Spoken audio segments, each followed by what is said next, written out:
প্রথম ম্যাচের হারের হতাশা ভুলে এবার নামিবিয়ার বিপক্ষে ঘুরে দাঁড়ানোর প্রত্যয় নেদারল্যান্ডসের। অরুণ জেটলি স্টেডিয়ামে ম্যাচটি শুরু হবে সকাল 11:30টায়। দ্বিতীয় ম্যাচে চেন্নাইয়ে বিকেল 3:30টায় নিউজিল্যান্ডের সামনে সহজ প্রতিপক্ষ আরব আমিরাত। আর দিনের শেষ ম্যাচে সন্ধ্যায় কলম্বোতে পাকিস্তানের মুখোমুখি হবে যুক্তরাষ্ট্র। প্রথম ম্যাচে পাকিস্তানের সাথে জয়ের কাছে গিয়েও হার নিয়ে মাঠ ছেড়েছে নেদারল্যান্ডস। ওই ম্যাচ জিততে পারলে আত্মবিশ্বাস নিয়ে মাঠে নামতে পারত নামিবিয়ার বিপক্ষে। ডাচদের সামনে এখন অনেকটা ডু অর ডাই সমীকরণ, অন্যদিকে আত্মবিশ্বাসও তলানিতে। এই সুযোগ কাজে লাগে আফ্রিকান দেশ নামিবিয়া টুর্নামেন্টের দারুণ শুরুর অপেক্ষায়।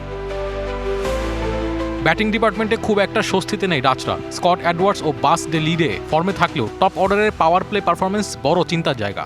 নামিবিয়ার ভরসা অধিনায়ক গেরহার্ড ইরাসমাসের অভিজ্ঞতা, নতুন বলে রুবেন ট্রাম্পেলম্যানের গতি এবং শেষ দিকে জে স্মিথের ফিনিশিং ক্ষমতা, যা ঘুরিয়ে দিতে পারে ম্যাচের মোড়।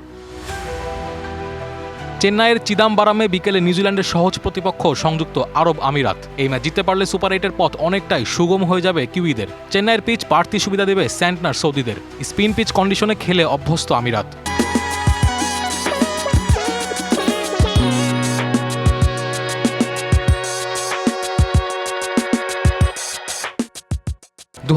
সালে কিউইদের হারানোর অভিজ্ঞতা আলিশান শারাফুটদের দেবে বাড়তি আত্মবিশ্বাস।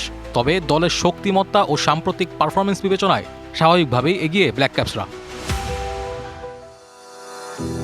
ভারত পাকিস্তানের ম্যাচ নিয়ে দর কষাকষি চলছে পিসিবি আইসিসির সাথে। এর আগেই যুক্তরাষ্ট্রের সাথে কলম্বোতে খেলবে সালমান আঘারা। এই ম্যাচ জিততে পারলে ভারতের পক্ষে শেষ পর্যন্ত ম্যাচ না খেললেও কিছুটা নির্ভর থাকতে পারবে সাইয়ুম আইয়ুবরা।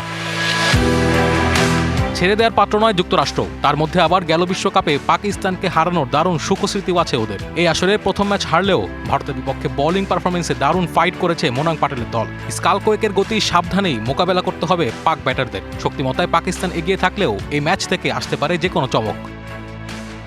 Naim Hamid, DBC news.